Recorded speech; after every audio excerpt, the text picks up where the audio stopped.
After I was diagnosed with a terminal illness. Not a single person in my family believed me. My parents mocked me with cold sarcasm. And Willow flaunted her affection with the fake young master right in front of me all day long. In my despair, I prepared to end my life, but suddenly, a stream of bullet comments appeared before my eyes. They read, "Here we go again. Male leads in death-driven storytelling are all pathetic losers, always fantasizing about using their death to punish their family and some trashy woman. What? You think dying will make them regret it? How spineless can you get? You're already dead, so what if they regret it afterward? Does that make you happy? That's the most disgusting part of death-driven storytelling." I laughed. Who said death-driven storytelling couldn't be satisfying? The next second, I wrote down a lethal curse, swallowed the talisman, and hanged myself right at the front gate of my home. When I opened my eyes again, I was floating in midair, radiating overwhelming resentment. Smiling like a vengeful spirit, the bullet comments were stunned. Wait, why does it suddenly feel like chills are crawling down my spine? If you feel chills, that's right. This is now a revenge power fantasy about a vengeful ghost. Chapter 1. Looking at my own eerie, terrifying form, I smiled from the bottom of my heart. I had really become a ghost. So, according to the usual plot, I should float in the air, watch my family cry in regret, beat their chests in grief, and then secretly feel satisfied before reincarnating. What's the point of that? I might be dying from a terminal illness, but I refuse to die for nothing. 10 years of being trafficked, how much suffering did I endure? 3 years after coming home, how many cold stares did I receive?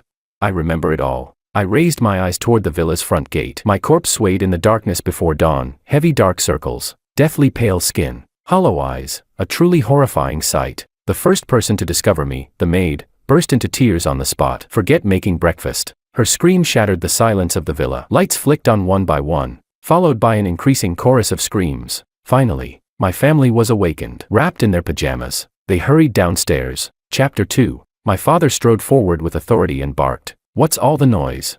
The maids trembled, all pointing toward the front gate. My father took one look, his expression changed drastically. My mother and sister noticed as well. A flicker of shock and panic flashed through their eyes, but their instinct wasn't to rush over and save me. Instead, they stepped back several paces. Fear outweighed any love. I let out a cold laugh. If it had been the fake young master, Makoto, hanging there, even if his corpse had started to rot, they would have rushed over without hesitation. At that moment, Makoto came downstairs, yawning, frowning as he muttered, "Dad, Mom, Sis, what's going on? It's not even dawn yet." My sister Willow quickly blocked his view. "It's nothing. Go back to sleep. It's fine." But Makoto didn't listen. He shoved her aside. What exactly happened?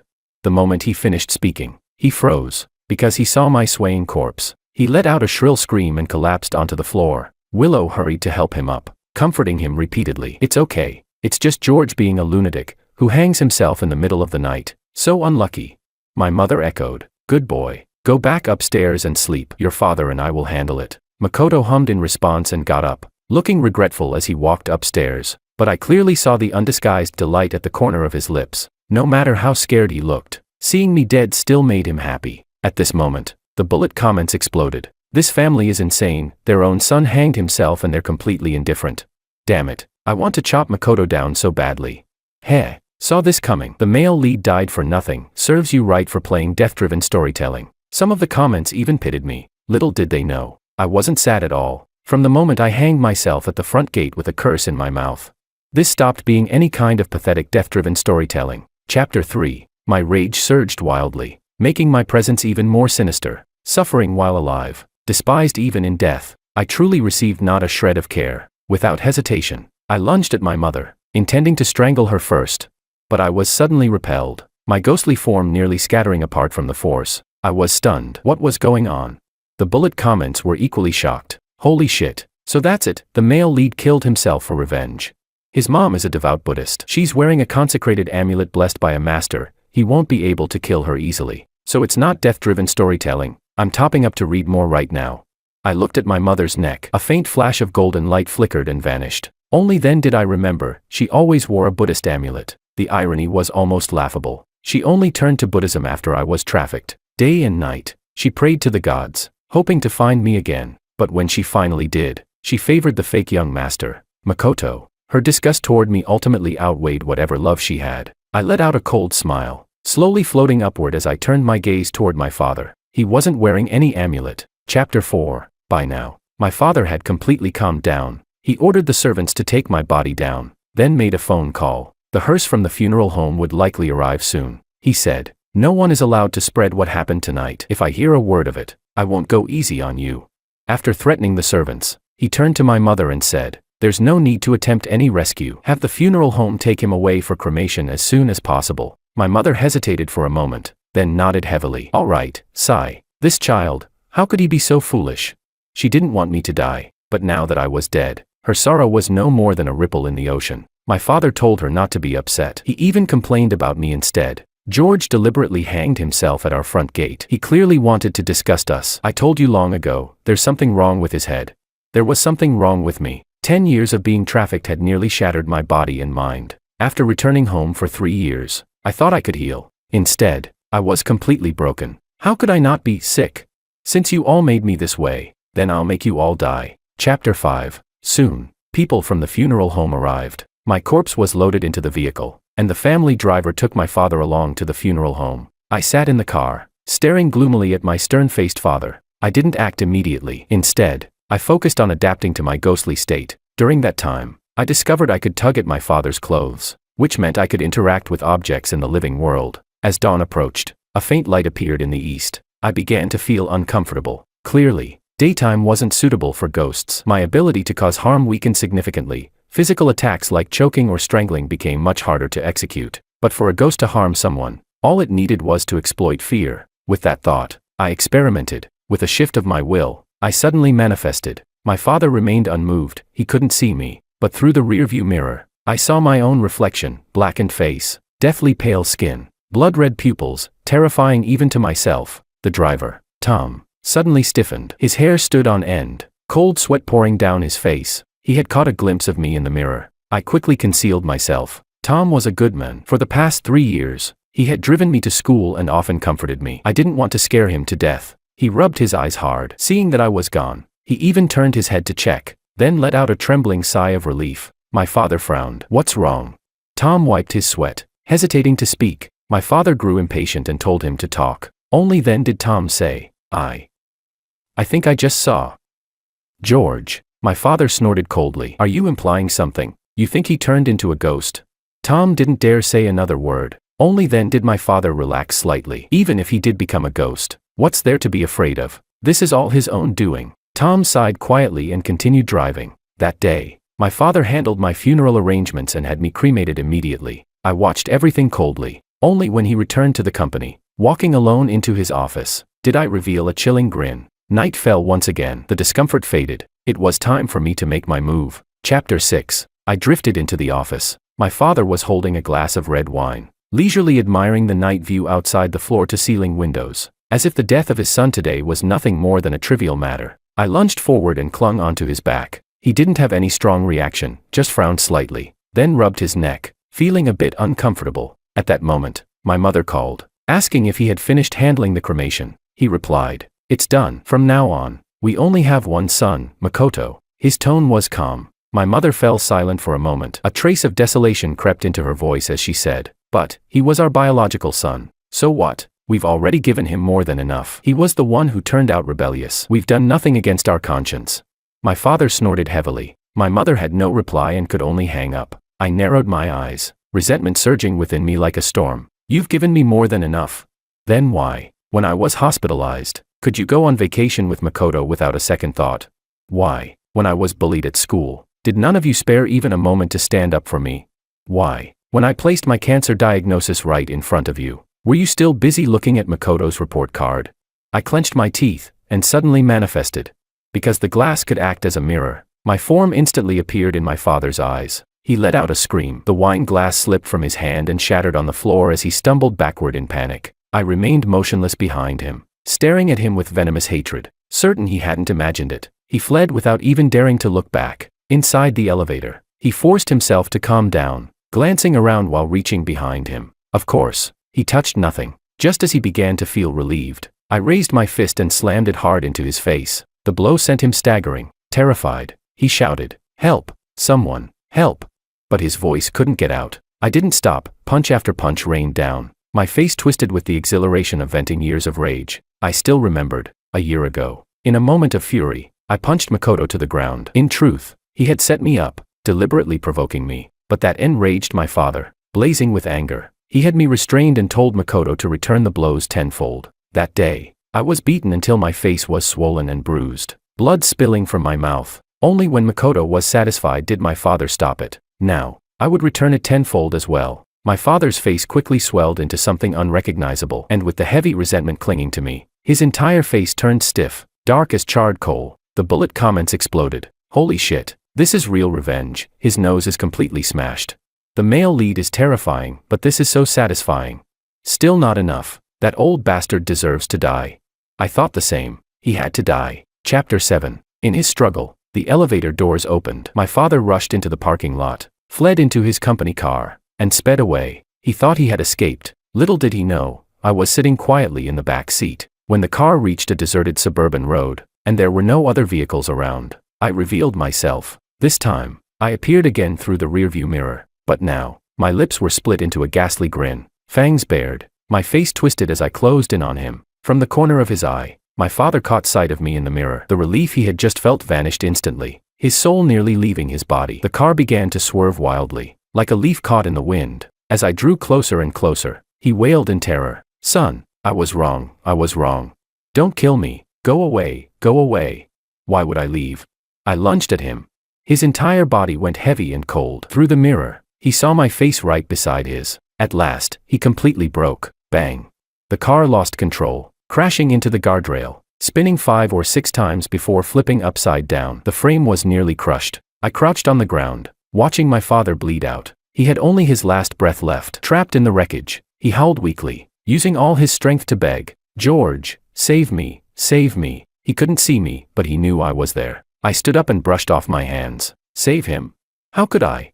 Soon, his blood ran dry, and he died in extreme pain and terror. Amid the cheering of the bullet comments, I revealed, for the first time in 3 years since returning home, a genuine smile. Chapter 8. Just as I was about to leave, my father's shattered phone rang. I tapped to answer. My mother's voice came from the other end. Old man. I don't know why, but my heart's been racing. Are you all right? Of course. My father couldn't respond. She sounded puzzled. Say something. Where are you?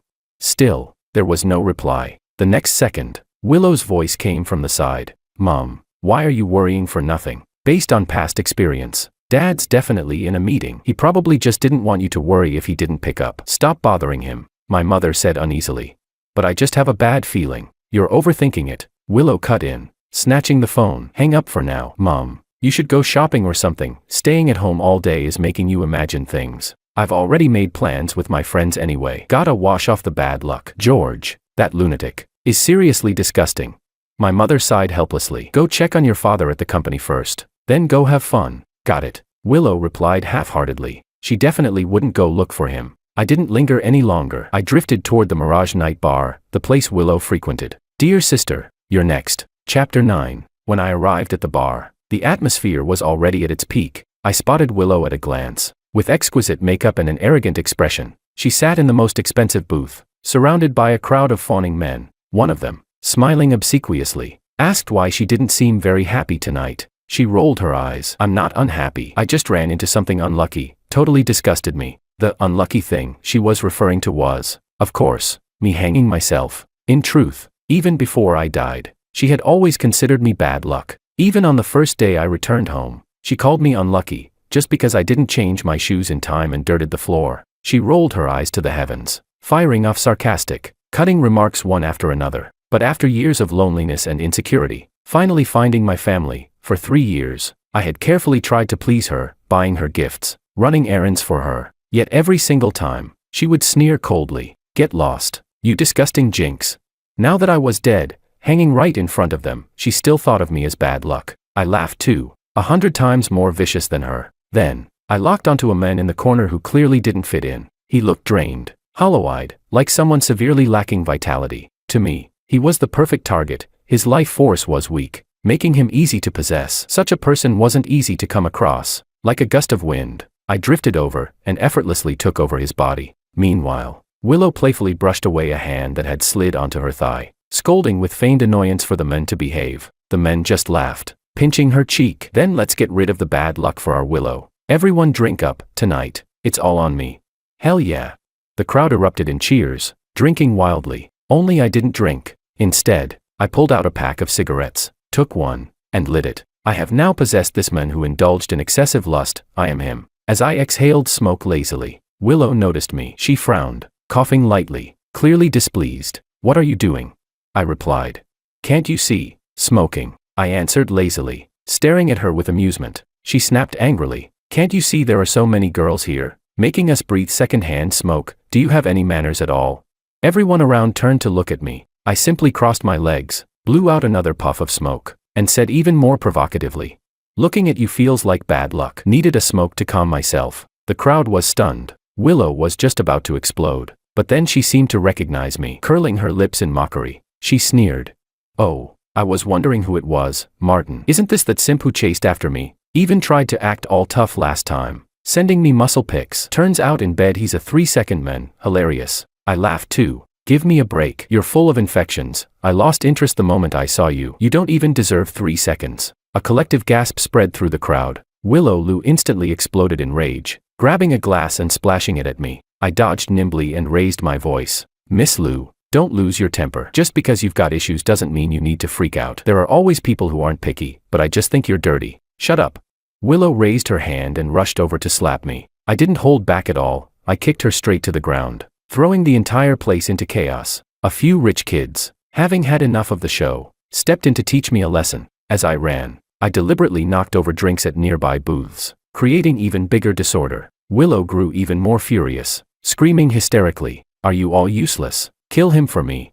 She didn't notice. Camera flashes were going off all around. The disgraceful scene of this so-called high society young lady was already spreading rapidly across the internet, and the thing Willow cared about most was her reputation. Chapter 10. Taking advantage of the chaos, I easily left the bar, got into a taxi, and told the driver to take me to the hospital. Only after entering the hospital and going through a checkup did I leave that sickly body behind. Then I drifted all the way back to the Lou residence. It was already past midnight, yet the Lou house was brightly lit. My mother was scolding Willow. Look at yourself. It's all over the internet now. Do you still have any dignity as the Lou family's daughter? Willow Lou's face flushed red as she stared fixedly at the video on her phone. Naturally, it was footage of her losing control at the bar. She had completely lost her composure, shouting, cursing, even slapping a waiter. The person filming kept narrating. Whoa, look at this. The Lou family's daughter is going crazy. Looks like she got triggered by someone she hooked up with. Sounds like he said she's full of infections. Haha. Amid the noisy background, mocking voices rang out everywhere. Full of infections. Is that real? Hey, she's that pretty. Even if she's toxic, I'd still go for it. Bang. Willow smashed her phone onto the ground in fury, then fell backward stiffly, fainting on the spot. My mother was terrified and rushed to help her, but at that moment, the housekeeper Tom burst into the villa in the dead of night. Madam, something's wrong. Chairman Lou, he's been in a car accident. My mother's body trembled. She didn't even spare Willow another glance. Flustered, she ran out the door, only telling the maids to take care of Willow. I stared at her retreating figure. Around her neck, that faint golden glow still lingered. That amulet really was troublesome, but for now, I'd deal with Willow first. My original plan had been to anger Willow into falling ill, weakening her so I could possess her. Unexpectedly, her temper was so explosive that she fainted outright. Even better, fainting from overwhelming anger meant her life force was weakened as well. She couldn't possibly resist a vengeful spirit like me. Chapter 11. The moment I possessed her, I opened my eyes. The maids let out sighs of relief, moving to help me rest. I rolled my neck, speaking stiffly. Where's Makoto? A maid replied. The young master is resting. He had some trouble sleeping today and just fell asleep. I sneered. Looks like he felt at least a bit guilty, enough to lose sleep. I strode upstairs, stopping in front of Makoto's room. I paused. As expected of the future heir of the Lou family, his room was the largest in the house, luxuriously equipped with everything imaginable. A private bathroom and walk-in closet, fitness equipment, even a fully equipped gaming room. Every time I saw it, I used to envy him to the point of drooling, but I wasn't greedy. When I had just returned home, they asked what I wanted. I only said I wanted a high-end computer. They agreed, but then completely forgot. Instead, Makoto didn't forget. Smiling, he said, "Bro, I'll take you to pick one in a few days." At first, I thought he was a good person, so when he invited me to play games in his room, I foolishly went in without hesitation. But I never expected. In the short time he stepped out to grab a drink, he had called the entire family over, accusing me of taking over his room and driving him out. Then, putting on a high-minded act, he generously offered to give up the room. Seeing him twist the truth so blatantly, I was furious and rushed at him to hit him. But my father grabbed my collar and slammed me to the ground. No matter how I explained, no one believed me. My mother stood to the side, her expression complicated. My sister stood beside her and scolded me. Have you no shame? You haven't even changed your surname yet and you already think you're the heir? Just looking at you makes me feel unlucky, disgusting trash. I felt like I had fallen into an icy abyss. All I could do was return to my room, listening to Willow shouting orders at the servants outside. Clean everything, disinfect thoroughly. Are you all blind? Can't you keep an eye on George? From now on, he's forbidden from entering my brother's room. That was the first time I truly felt humiliation, and the first time I realized my family never loved me. Pulling myself back to the present, I rolled my neck again. I wasn't used to Willow's body, after all. It was structurally different from a man's, but as a vengeful spirit, I adapted quickly. Without another word, I kicked open Makoto's door. After 3 years, I was back. Chapter 12. Makoto was confused. He had been woken up, staring at me in a daze. Willow, what's going on? I strode forward, grabbed him, and yanked him straight off the bed. What's going on? I sneered. Your dad is dead, and you can still sleep. You're just a fake young master, yet you really think you're the heir. Just looking at you makes me feel sick, disgusting trash. I cursed while dragging him. Makoto still hadn't figured out what was happening. His head slammed against the floor, and he winced in pain. Ow, what are you doing? Seeing that worthless look on his face only made me angrier. I slapped him hard, smack, and shouted. You still dare ask me what I'm doing? Your dad is dead, get up and start mourning. That slap finally snapped him awake. He raised his hand to block me, trying to push me away, but he was facing Willow, possessed by a vengeful ghost. His strength couldn't move me at all. Gritting his teeth, he snapped. Sis, have you lost your mind?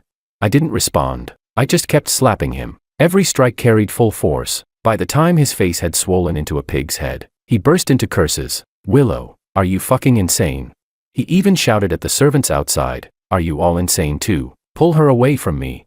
The servants exchanged uneasy glances, hesitating, too afraid to step forward. I let out a sinister grin, just about to twist Makoto's neck, when suddenly, my soul trembled. A voice echoed. Who is this? Am I dreaming? It was Willow. That wretched woman had woken up. Her consciousness was clashing with mine, thinking all of this was just a dream. She wasn't actually sick or injured, she had only fainted from anger, which gave me the chance to possess her. Now that she had regained consciousness, she was starting to push me out. Without hesitation, I got up and ran out of the room. Willow's voice continued to question me. Who are you? What are you doing? I ignored her. Then suddenly, she seemed to realize something. George? My footsteps paused for a moment. Her voice rose sharply as she shouted. George, you bastard, get out of my dream.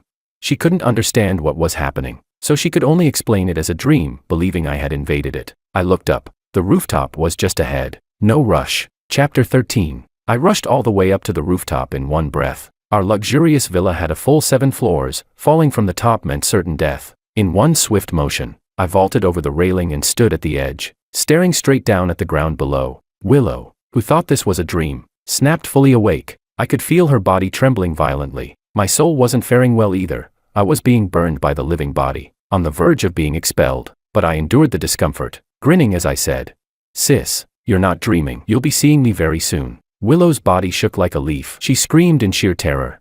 George, what are you doing? What's happening?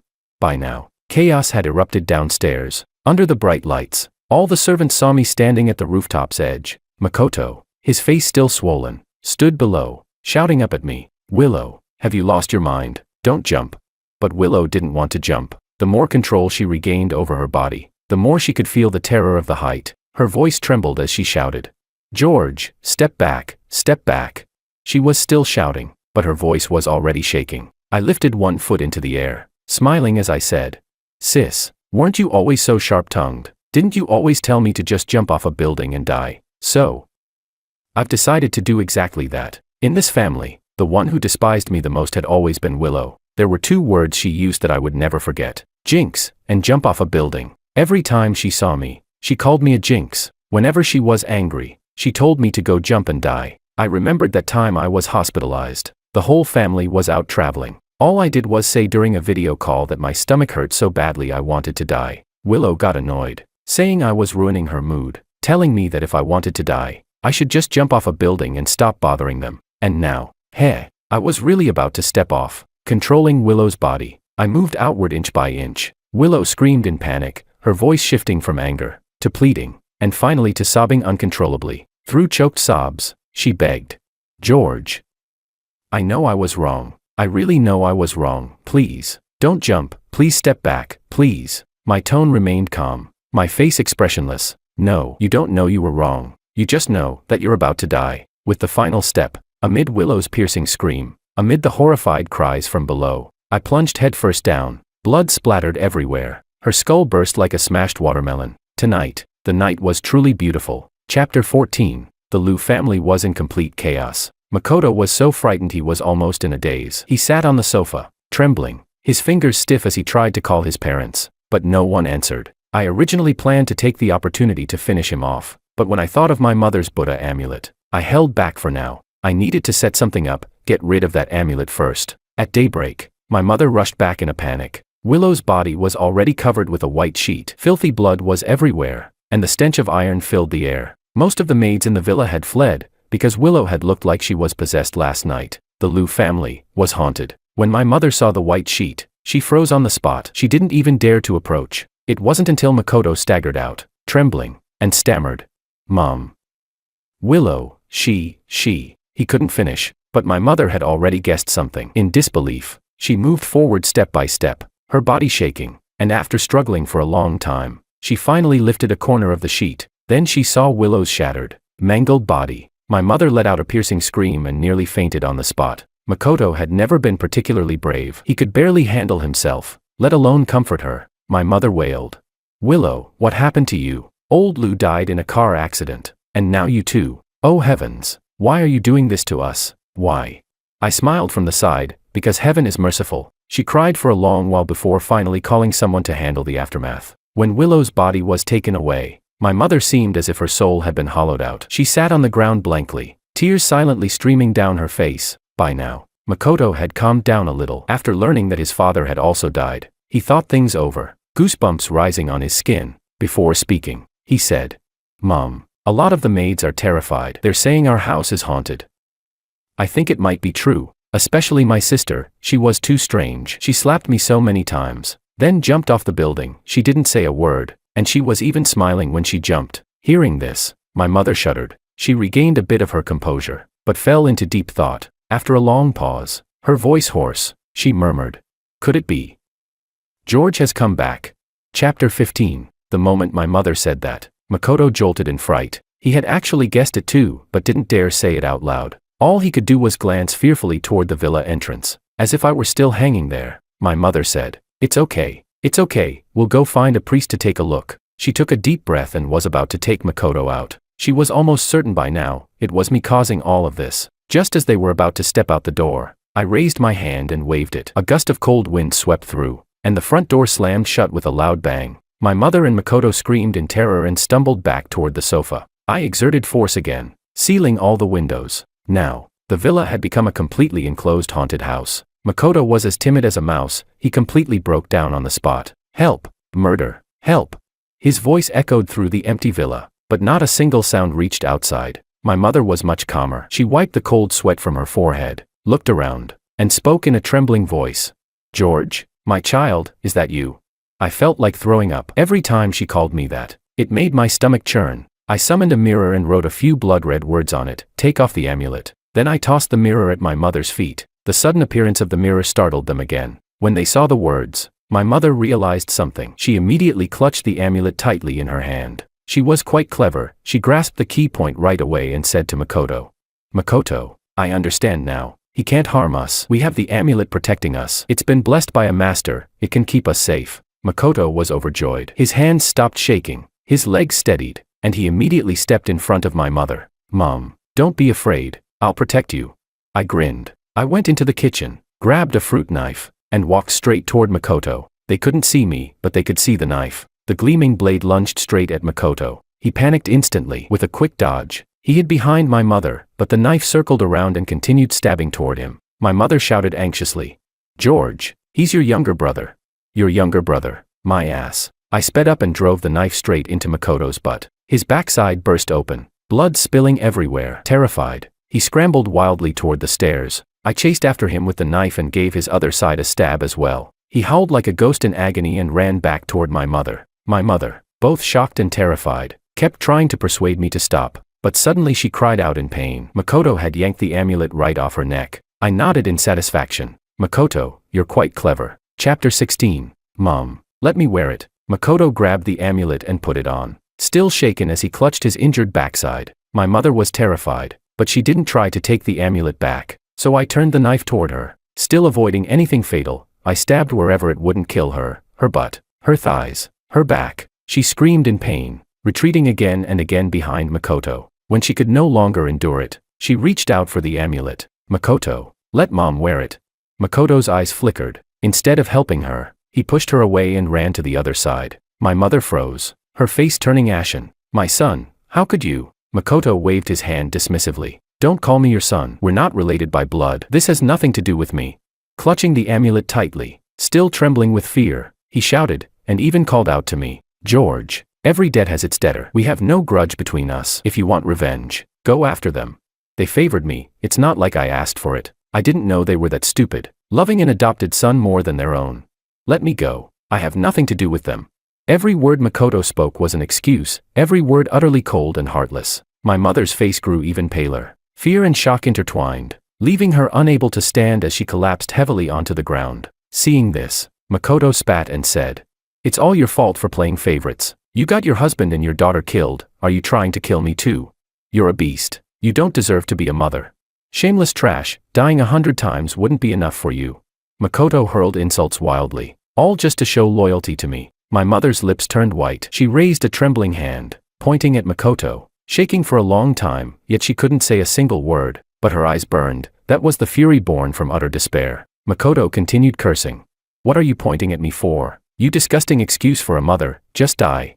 After his outburst, he cautiously edged toward the door, forcing a flattering smile onto his face. Bro, please let me go. I really have nothing to do with them. Of course, I had no intention of letting him leave, but with the amulet on him, he actually managed to crash the door open himself and bolted out in an instant. I decided to let him run for now. There was still my mother to deal with. Struggling, she tried to crawl toward the exit. Her eyes were fixed on Makoto, hoping he might turn back and save her, but he quickly disappeared beyond the yard. With a wave of my hand, the door slammed shut again. In absolute despair and terror, my mother broke down in sobs, her voice cracking. My child, my child. Mom was wrong. I deserve to die. I searched for you for so many years before finding you again, and yet I still thought you weren't as good as Makoto. I was terribly wrong, my child. Please forgive me. I remained unmoved. I didn't care whether her regret was genuine. I only wanted her to suffer for the rest of her life. Death would only free her. What I wanted was for her and Makoto to live in misery, wretched and broken, for the rest of their lives. Chapter 17. I wrote more words on the mirror. This time, I demanded that she donate all her property, leaving not a single cent for herself. She didn't dare refuse. With tears streaming down her face, she nodded. I continued writing, giving her 3 days to settle everything. If it wasn't done within 3 days, I would send her to her death. My mother kept nodding, trembling in fear. I said nothing more and drifted away as a gust of cold wind. Soon, I found Makoto. He was hiding at a friend's place, clutching the amulet, trembling violently, his face pale as death. That friend was fairly loyal, repeatedly asking what had happened. Makoto replied, Don't ask, just help me get some money, and find a way to send me abroad. The friend, confused, said, That's easy. Give me your documents. I'll book you a ticket. Makoto kept trembling. My documents are at home. I can't go back. Think of another way. The friend thought for a moment. Then I'll go get them for you. Makoto opened his mouth as if to say something, hesitated, but still nodded in agreement. He was truly rotten, but I was no longer at home, and neither was my mother. So the friend easily retrieved Makoto's documents. Makoto was overjoyed. He finally stopped shaking. He immediately borrowed money from him and even asked for a few bodyguards to escort him to the airport. The friend agreed to everything and even personally sent him there. But the moment Makoto arrived at the airport, he didn't look back. He briskly boarded the plane. However, the instant he stepped into the cabin, he let out a pig-like scream, because every single face he saw was mine. Of course, this was just an illusion I created for him. When all the passengers turned their heads to look at him in unison, he completely broke down, stumbling and scrambling as he fled the plane. No one could stop him. He ran all the way into the airport restroom, hiding inside a stall, trembling uncontrollably. I floated right beside him. smiling as I waited. When he finally stepped out and faced the mirror, I appeared beside him at just the right moment. He screamed again and bolted for the door. In a cold, eerie voice, I said, go home, back to your mother, never leave, or else, die, die, die. Makoto froze. The overwhelming terror made his entire body convulse. In the end, he foamed at the mouth and collapsed unconscious in the restroom. His face just happened to land straight into a mop. Chapter 18. 3 days later, I returned home once again. My mother was on the verge of collapse, but she forced herself to stay composed as she signed donation agreements with a group of people. The company shares, properties everywhere, luxury cars under her name, anything of value was liquidated and donated away. With the pillar of the family, Father Liu, dead, the Liu family had fallen into the abyss overnight. After seeing the guests off, my mother covered her face and broke down in tears, almost as if her soul had left her body. She had enjoyed a lifetime of comfort. Now, at last, it was her turn to suffer, and to make sure she wouldn't feel lonely in that suffering, I had already made arrangements. The door opened. A listless Makoto walked in. After fainting that day, he had been lying in the hospital for 3 days and was only discharged today. The moment he got out, he rushed home, afraid that if he didn't, I would come for his life. By now, he had developed a severe psychological disorder. When my mother saw him, she didn't even have the strength to be angry anymore. She simply stared at him blankly. Makoto had no strength either. His eyes were filled only with despair and numbness. He walked to her side and stood there stiffly. At last, my mother spoke. Why did you come back? He said. George told me to return to your side. Mom, I'm still your son. Hearing this, my mother froze for a long moment. Then she grabbed her hair desperately and let out a wail. It was the howl of a wounded beast. Clearly, she had understood my intention. I wanted them to stay together forever. A bond they could never break. A shackle that would bind this mother and son for all eternity. Chapter 19. Half a year later, after traveling across the country, I returned home. This journey had been wonderful. Even though I was just a ghost, I had finally fulfilled a long-held wish. In the past, their family of 4 had traveled together countless times, while I had nothing. Now, free and unrestrained, I had truly enjoyed myself, humming a tune. I returned home. The villa had been renovated, and new people had already moved in. Clearly, that mother and son were long gone. I searched all over the city and finally found them in a garbage dump in the old district. They were filthy and disheveled, hunched over, one dragging a sack of trash, the other rummaging through garbage bins. People nearby pointed at them and said, "Those 2 lunatics are back picking through trash for food again. They've got working hands and feet, why not do something decent? Come on, they're pitiful too. Last time I threw away a bag of feces, and they fought over it like it was something valuable. In this day and age, to end up like this, it's unbelievable. It's like seeing a ghost." Their voices were loud, and every word reached the mother and son, especially that last phrase, seeing a ghost. Makoto stopped rummaging through the trash. He began to tremble. Then, grabbing a broken bottle, he turned and stabbed toward his mother. "It's all your fault, you disgusting excuse for a mother." He roared and cursed. The jagged glass quickly stained with blood, but his mother showed no reaction. Instead, her gaze drifted, her expression dazed, as she stared in my direction. Our eyes met. Suddenly, she raised her hand and waved. "George, my child." I understood. She was about to die. Those on the brink of death can always see things they shouldn't. At this moment, she seemed to truly regret everything. Beneath her vacant gaze, there was a faint longing, a longing for me to go to her, to call her mom, or to hold her. But I simply turned away indifferently and stepped back into the shadows beneath the sunlight. Too bright. Ghosts don't like the sun. Chapter 20. After lingering in the mortal world for a while longer, I felt that all my resentment had finally dissipated. That very night, I left with the officials from the underworld, to be reincarnated. 10 months later, in a private delivery room, a baby was born. The exhausted mother looked at him, her face full of fatigue, yet her eyes curved into crescents as she smiled. The baby forced his eyes open, gazing at his mother in confusion, and suddenly let out a small laugh. So tiny, knowing nothing at all, yet he smiled. Perhaps it was because he saw the love reflected in his mother's crescent-shaped eyes.